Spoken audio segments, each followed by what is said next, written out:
Hello everyone, in this video we are going to solve invert binary trees.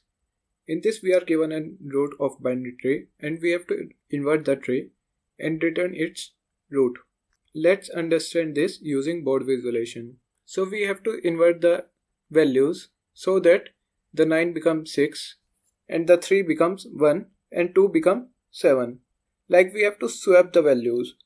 So to swap two values like a, b, we generally take a variable temp in which we first store the a value, then we store b value in a, and then we do b equal to temp. By this logic we can swap the values, and we apply the same logic in our code to swap the nodes value. So let's write the code. So we are going to use recursive function and we have to write the base condition so the recursion will stop. So we check the root if null, that will be root equal to null pointer. Then we return null, and as we have to swap the elements in the right and left subtree, so we write the recursive function for the root left and for the root right, and after that we take a variable temp.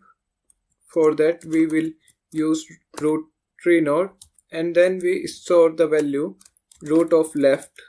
After that we do root left equal to root right,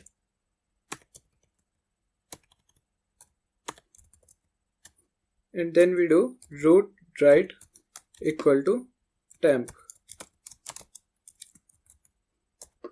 And after that we return root.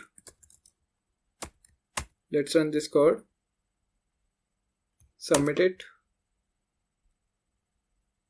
As you can see, we have successfully beat 100% pupil, and its time complexity will be big O of n since we are iterating over every node, and the space complexity will be big O of h, where h is the height of binary tree. And that's it. Thanks for watching the video. See you in the next one.